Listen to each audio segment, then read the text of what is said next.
बिस्मिल्लाहिर्रहमानिर्रहीम। Welcome to chemistry with Kamran Chaudhary. जे तो तुसी इस चैनल ते नवे हो तो इस चैनल को सब्सक्राइब जरूर कर दीजिएगा, साथ बेल आइकन को लाजमी प्रेस कर देना ताकि आपको आने वाली हर नई वीडियो का नोटिफिकेशन मिलता रहे। आज के लेक्चर में हम लोग क्लास 10 के चैप्टर नंबर 12 जिसका नाम है हाइड्रोकार्बन, उसका लेक्चर नंबर 18 कवर करेंगे, जो कि है बेसिकली अक्करेंस ऑफ अल्कीन्स। अल्कीन्स की अक्करेंस के बारे में हम लोग पढ़ेंगे। अक्करेंस का क्या मतलब होता है? अक्करेंस का मतलब होता है पाया जाना। ठीक है। अब जिन लोगों ने इस चैप्टर के प्रीवियस लेक्चर्स नहीं देखे हुए तो आप चैनल पे जाओगे, प्लेलिस्ट मौजूद है क्लास 10 चैप्टर नंबर 12 हाइड्रोकार्बन की, वहाँ पे आपको इस चैप्टर के तमाम प्रीवियस लेक्चर्स मिल जाएंगे। अब सबसे पहले तो मैं अगेन अल्कीन्स को डिफ़ाइन कर लेता हूँ ताकि आपको थोड़ा सा रीकैप हो जाए कि अल्कीन्स बेसिकली हाइड्रोकार्बन्स होते हैं। अब हाइड्रोकार्बन्स क्या होते हैं? ऐसे कंपाउंड्स जिसमें सिर्फ और सिर्फ कार्बन और हाइड्रोजन होता है, उनको आप लोग हाइड्रोकार्बन्स बोलते हैं। तो अल्कीन्स जो हैं वो हाइड्रोकार्बन्स ही होते हैं, अनसैचुरेटेड होते हैं और carbon to carbon double bond पाया जाता है। जितने भी कार्बन्स हैं, अगर कम से कम एक जगह पे दो कार्बन्स के दरमियान डबल बॉन्ड मौजूद होंगे तो वो अल्कीन्स होंगे। एक से ज़्यादा जगह पे भी हो सकते हैं। ठीक है। अनसैचुरेटेड कंपाउंड्स क्यों हैं? अनसैचुरेटेड का मतलब होता है अनफिल्ड, जो भरा हुआ ना हो। What does it mean? ये मैं अभी आगे आपको चलकर बताता हूँ। जनरल फार्मूला क्या होता है अल्कीन्स का? CnH2n। अब ये जो स्मॉल n यहाँ पे फार्मूले में आपको नज़र आ रहा है, ये होते हैं नंबर ऑफ कार्बन एटम्स। ठीक है। मीन्स के जितने कार्बन एटम्स होंगे एग्जैक्टली उसका डबल हाइड्रोजन्स अटैच होते हैं कार्बन्स के साथ अल्कीन्स में। ठीक है। तो जी CnH2n हो गया इसका जनरल फार्मूला।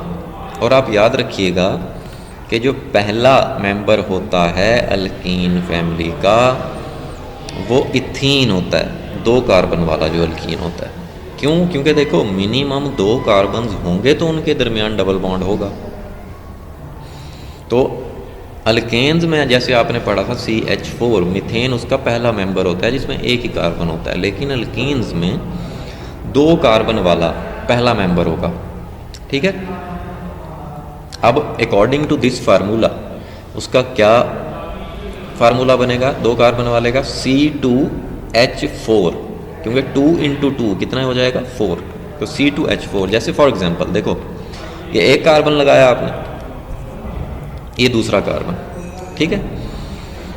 दो ही कार्बन है आपके पास और जाहिर है दो कार्बन्स के दरमियान आपको डबल बॉन्ड ज़रूर लगाना है। तो ये हमने डबल बॉन्ड लगा दिया। तो यहाँ से अंदाज़ा हुआ कि जब दो कार्बन्स के दरमियान डबल बॉन्ड होगा तो ये क्या होंगे? अल्कीन्स होंगे।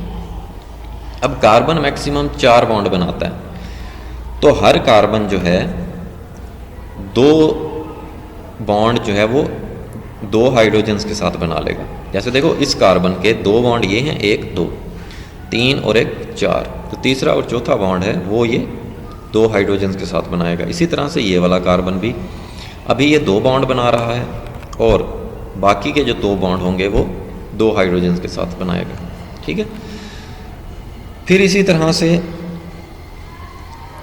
आप लोग अगर 3 कार्बन वाले अल्कीन की बात करो तो आपने इस तरह से 3 कार्बन बना लिए, दो कार्बन्स के दरमियान आपने डबल बॉन्ड लगाया और इन दो कार्बन्स के दरमियान आपने एक बॉन्ड लगाया।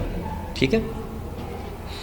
जैसे मैंने आपको बताया डेफिनेशन में कि मिनिमम एक डबल बॉन्ड होना चाहिए दो कार्बन्स के दरमियान, एक से ज़्यादा भी हो सकता है। अच्छा, अब यहाँ पे ये भी क्लियर कर दूँ आपको कि ये वाला जो फार्मूला है ना CnH2n वाला, ये उन्हीं अल्कीन्स पे अप्लाई होता है जिनमें सिर्फ एक डबल बॉन्ड मौजूद होता है, जैसा कि ये वाला।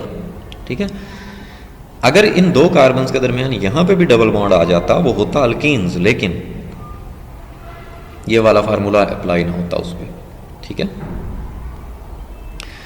तो according to this formula 3 carbon वाला जो अल्कीन होगा उसके साथ 6 हाइड्रोजन्स अटैच होंगे। कैसे? ऐसे, ये कार्बन 2 बॉन्ड बना रहा था, 3 4, ये कार्बन इधर 2 बॉन्ड बना रहा है, 3 और 1 4, ये बॉन्ड एक कार्बन 1 बॉन्ड बना रहा है इधर, 2 3 और 4। तो इन जगह पे मैं हाइड्रोजन्स लगा देता हूँ।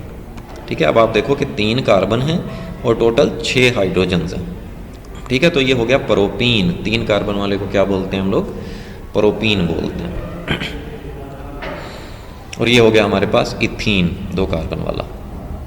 अच्छा, अभी मैंने आपको बताया कि हम लोग यहाँ पे इसकी डेफिनेशन में हमने एक वर्ड पढ़ा, अनसैचुरेटेड कंपाउंड्स। ये अनसैचुरेटेड क्यों होते हैं? क्योंकि देखो, इन 2 कार्बन्स के दरमियान जब आप एक बॉन्ड तोड़ देंगे, ठीक है, एक बॉन्ड जब आप तोड़ेंगे तो इन दोनों कार्बन्स पे एक एक बॉन्ड बनाने की टेंडेंसी क्रिएट हो जाएगी।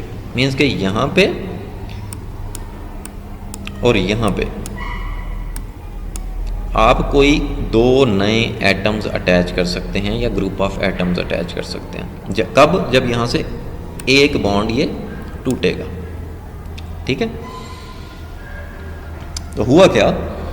हुआ ये कि आपने पहले से मौजूद एटम को ही नहीं निकाला, सिर्फ आपने डबल बॉन्ड ब्रेक किया और आप नए एटम्स ऐड कर सकते हैं। तो इसलिए हम इनको कहते हैं कि ये अनसैचुरेटेड कंपाउंड्स हैं। ठीक हो गया? तो होपफुली ये भी कॉन्सेप्ट आपको क्लियर हो गया होगा। अब बात कर लेते हैं अक्रेंस ऑफ अल्कीन्स की। Alkenes being more reactive than alkanes seldom occur free in nature. अब जो अल्कीन्स होते हैं वो मोर रिएक्टिव होते हैं देन अल्केन्स। क्यों होते हैं? क्योंकि मैंने अभी आपको बता दिया कि ये अनसैचुरेटेड होते हैं। ठीक है, अल्केन्स में कार्बन की वैलेंसी फुलफिल्ड होती है, वो फर्दर बॉन्ड नहीं बना सकता किसी एटम से जब तक आप पहले से मौजूद कोई एटम निकाल ना दें। लेकिन अल्कीन में जस्ट आपको डबल बॉन्ड तोड़ना पड़ता है और आप नए एटम्स ऐड कर देते हैं। ठीक है, seldom occur free in nature, वो कह रहा है कि अकेला अल्कीन जो है वो बहुत कम होता है, वो रिएक्ट कर जाता है बेसिकली किसी भी सब्सटेंस के साथ। ठीक है, नेक्स्ट क्या है जी कि lower alkenes. Lower alkenes mean कि पहले 3-4 मेंबर जो हैं, जैसे इथीन, प्रोपीन और butene, occur in coal gas, coal gas में पाए जाते हैं, इन माइन्यूट क्वांटिटीज़, बहुत थोड़ी अमाउंट में। कोल गैस क्या होती है? Coal gas is a flammable gaseous fuel made from coal. Coal से जो बेसिकली फ्यूल बनता है जो कि गैसियस फॉर्म में होता है, उसको आप लोग कोल गैस बोलते हैं। ठीक है, इथाइलिन या जिसको आप इथीन भी बोलते हैं, जिसका फार्मूला C2H4 होता है, is present in natural gas sometimes to the extent of 20%। Sui gas जिसको आप बोलते हैं, जो घरों में इस्तेमाल करते हो आप नेचुरल गैस, तो ये इथीन जो है उसमें पाई जाती है। और कभी कभी इसका जो पोर्शन है वो कितना होता है? 20%। 20% जो है वो इथीन होती है नेचुरल गैस में। ठीक है, लेकिन कहीं कहीं पे हो सकता है ऐसा। ठीक है, तमाम जगह पे नहीं। Alkenes are produced in large amounts by cracking of petroleum. जब आप पेट्रोलियम को क्रैक करते हैं, क्रैकिंग करते हैं उसकी, तो अल्कीन्स आपको मिलती है। What do you mean by cracking of petroleum? The process by which heavy hydrocarbon, means के बहुत बड़ा हाइड्रोकार्बन जिसमें काफ़ी नंबर ऑफ एटम्स हैं, नंबर ऑफ कार्बन एटम्स हैं, are broken up into lighter molecules. जब उसको हम तोड़कर छोटे छोटे मॉलिक्यूल्स में ब्रेक कर देते हैं, डिवाइड कर देते हैं, bye means of heat, heat को यूज़ करते हुए, एंड यूजुअली प्रेशर या प्रेशर को यूज़ करते हुए, एंड समटाइम्स कैटलिस्ट या कोई कैटलिस्ट यूज़ करते हुए। ठीक है, कहने का पर्पज़ ये है कि एक बहुत बड़ा एक कंपाउंड है, बहुत बड़ा मॉलिक्यूल है, उसको आपने तोड़कर छोटे छोटे मॉलिक्यूल्स में ब्रेक डाउन कर दिया। किसकी मदद से? हीट की मदद से, प्रेशर की मदद से, या बाय यूजिंग एनी कैटलिस्ट। तो ऐसे प्रोसेस को हम लोग क्या बोलते हैं? क्रैकिंग ऑफ पेट्रोलियम बोलते हैं। और ये एक इस तरह से फर्नेस में की जाती है, ये जो आपको साइड पे यहाँ पे नज़र आ रही है। ठीक है, यहाँ पे क्रूड ऑयल डाला जाता है, ठीक है, और फिर उसको हीट किया जाता है।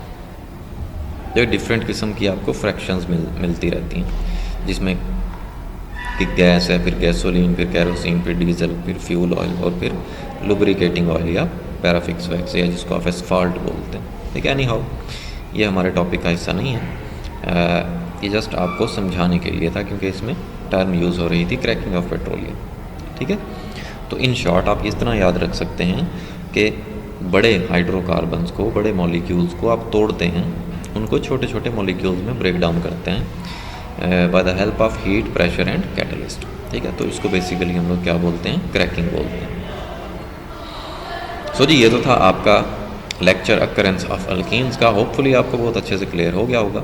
फिर भी अगर आपका कोई क्वेश्चन है तो आप कमेंट सेक्शन में मुझसे पूछ सकते हैं या मुझे ईमेल कर दिया करें। अगर आपको वीडियो पसंद आई है तो चैनल को सब्सक्राइब ज़रूर कर दीजिएगा, वीडियो को लाइक शेयर ज़रूर कर दिया करें। Thank you very much for watching this video.